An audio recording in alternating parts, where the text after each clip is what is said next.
Oh, celluloid! Today we have to look at two classic celluloids because OMAS, as you know, was very known for their interesting celluloids. So I thought we would do an interesting fountain pen shootout.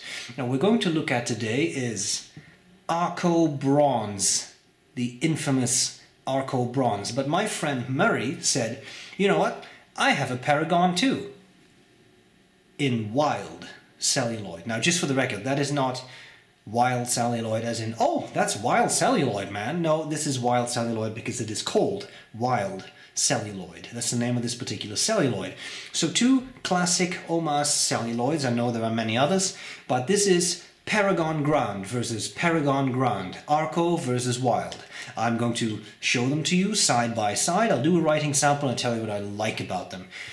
Now, of course, as you probably know, OMAS is no longer in business, so I would love to say you can buy these pens any street corner, but that is no longer the case. Sorry. Nevertheless, I thought it would be interesting to show these celluloids side by side, also because you have rhodinated trims, I think rhodinated trims versus the yellow gold trims, so it might be fun to just see them side by side. So let's get started, let's not waste any time, I'll show you these pens.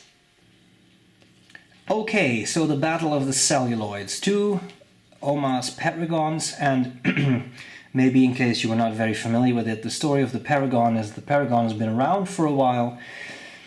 This is the Grand Paragon, or the Paragon Grand, or there are several names for it, the modern Paragon, the new style Paragon, etc. The old Paragons used to be the same size of what is now known as the Milord, which is a smaller pen. Looks like this, has the same facets but is smaller and has a matching section. I mean, the section is the same material as the cap and the barrel, and as you'll see on these pens that is not the case. So the old Paragon was the same size as a Milord, and then they increased the size of the Paragon and it became this, and to distinguish them I like to use the term Grand Paragon, right? So we have two here. We have this beautiful bronze Arco, which a lot of people really covet, very nice material. And here we have the equally coveted wild celluloid, a very nice black, almost like I would say flashes of lightning. Very interesting pattern on that. Piston-filled pens, 18 karat gold nibs, fun. My section is vermeil, so that is gold over sterling silver. And this pen, I am actually not sure. There is a hallmark though, so this must be sterling then. I'm assuming, yeah, 925, so this would be a sterling silver section.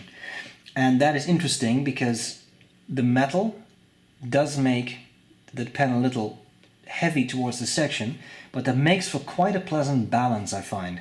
And that is one of the issues with the old style Paragons. They have a matching section which is beautiful, but they are much lighter. So if you don't really like that, then these pens are probably better for you. It's a nice pen, it's a larger pen, but it's not a huge oversized pen. There is way, way worse out there. Okay, so here we have these pens.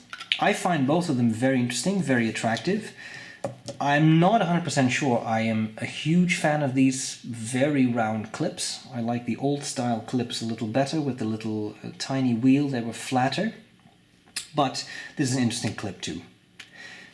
So, nice pens, as I said, piston filler, comfortable size, number 6 nib and ebonite feed.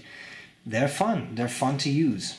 But maybe what we should really do is just look at the pens side by side. So, I'll start with mine just because I had that out. Here we have the OMAS Grand Paragon. The nib is 18K fine. It's a very, very pleasant fine nib. I find it very smooth. And the ink is just Waterman Serenity Blue.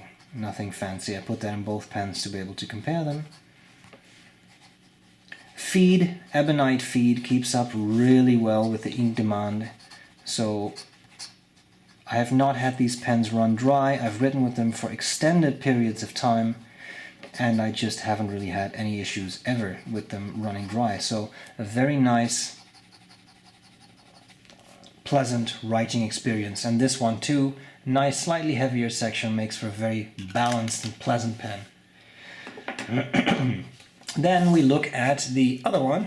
I guess I should have labeled that. So this was the Arco. And this is the Grand Paragon in Wild celluloid.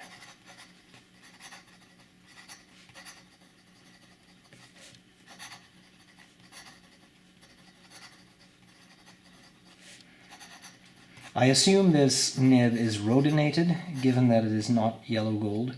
I find it to have a touch more feedback than the one on the Arco has. What I do really like is that it is a pleasant, nice looking two-tone nib. I should try to show you close up in a second. Yeah, fun pens, fun nib. I have always enjoyed this model. It's a pleasant, slightly bigger pen, but it's very comfortable. So here you have this two-tone, which I think is very nice. I'll show you the close-up on the Paragon as well. Also a two-tone, but in the negative image of what I've just shown you. Very nice, very pleasant. And again, ebonite feeds, they work really well, they're very comfortable. So lovely pens. These can be a little hard-ish to find now that OMAS is gone. On the other hand though, I always have the feeling that the regular old-style Paragons are more popular than the Grand Paragons because, as I said, they have matching sections. So if you were to buy an old Paragon, it would be smaller, but the entire section would be Arco too. And given how hot Arco is right now, people tend to sort of snap those up.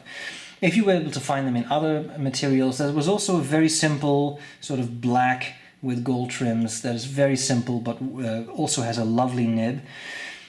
You should be able to find those for not too much money. And they're still not cheap, but I don't know, 600, 700 US, maybe 800 US if you find one in a slightly more special celluloid. And the Arco ones, yeah, they're just going to keep going up in price. That's a bit absurd, but that's just how it is. The other ones you may be able to find at good prices. Wild is also a popular celluloid, so that one would probably be more expensive. But they're interesting pens, and I can really recommend these models. I think they're great, comfortable, pleasant to use, and just generally fun. Great, lovely pens. So there you have it, Murray. A very kind thank you for lending me this pen. I really appreciate it. I hope this was useful, and I'll gladly see you later. Bye bye.